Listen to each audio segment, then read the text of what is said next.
Very good morning to all of you. Hope आप सब स्वस्थ होंगे, अच्छे होंगे, मस्त होंगे। हमारे इंग्लिश लर्निंग की, अंग्रेजी ज़बान सीखने की, इंग्लिश भाषा सीखने के लिए से संबंधित वीडियोस और लेसन्स चल रहे हैं।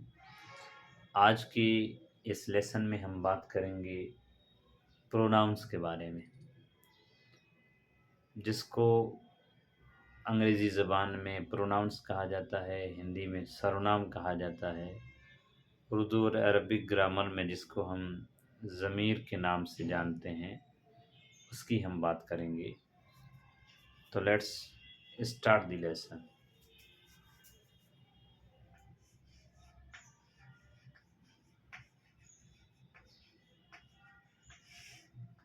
प्रोनाउंस।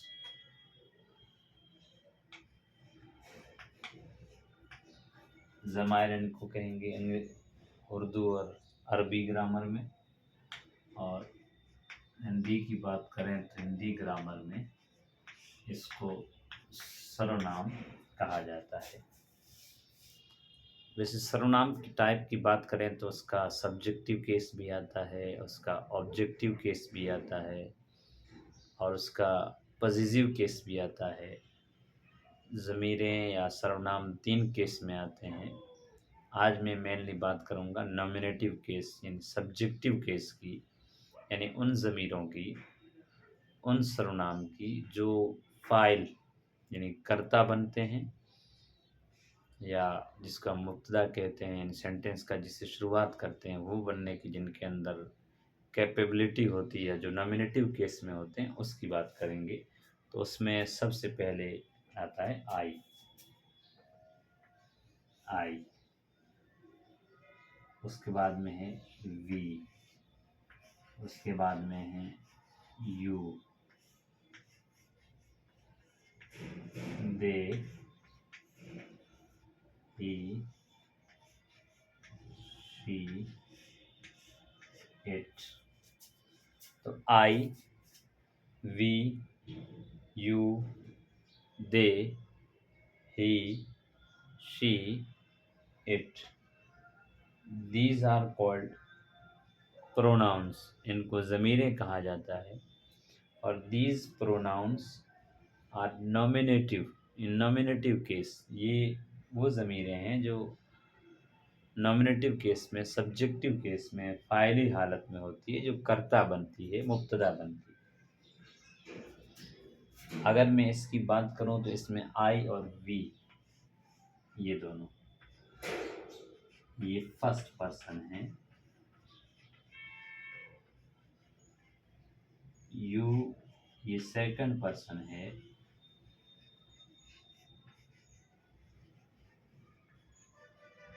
और ये चारों जो है ये थर्ड पर्सन है। क्या मतलब है इनका? आई और वी ये फर्स्ट पर्सन है, यानी ये मुतकल्लिम की ज़मीरें हैं। यू ये सेकंड पर्सन है, यानी ये मुखातब की ज़मीर है। दे, ही, शी, इट ये थर्ड पर्सन है, यानी गायब की ज़मीर है। मुतकल्लिम चाहे वाहिद हो चाहे जमा हो, ये फर्स्ट पर्सन होता है। मुखातब चाहे वाहिद हो जमा हो, ये सेकंड पर्सन कहलाता है। और गायब ये अंग्रेज़ी ज़ुबान में थर्ड पर्सन कहलाता है। अब हम जानते हैं इनका मीनिंग क्या है। सबसे पहले है आई। तो आई का मीनिंग है मैं। उसके बाद में है वी। वी का मीनिंग है हम। हम यानी ये वाहिद मुतकल्लिम के लिए, हम जो है ये जमा मुतकल्लिम के लिए हैं। हम का मीनिंग इसके अंदर पाया जाता है। उसके बाद बात करें यू की। यू का मीनिंग है तुम या हम। आप कह सकते हैं अब तुम, वेदर इट्स सिंगुलर और इट्स प्लूरल, चाहे वाहिद हो, तस्निया हो, जमा हो, मुखातब, तीनों के लिए यू ही का इस्तेमाल होता है। तीनों के लिए अलग अलग नहीं आता है। एक यू अकेला प्रोनाउन ये तीनों के लिए स्टैंड करता है, तीनों के लिए। उसके बाद बात करें हम दे की। तो दे ये जमा गायब के लिए आता है। जमा गायब के लिए आता है। इसका मतलब ये है कि चाहे गाय मेल हो फीमेल हो, यानी मुज़क्कर हो मुअन्नस हो, उसमें फ़र्क नहीं होगा। जमा गायब चाहे मुज़क्कर है तब भी दे आएगा, चाहे मुअन्नस है तब भी दे आएगा।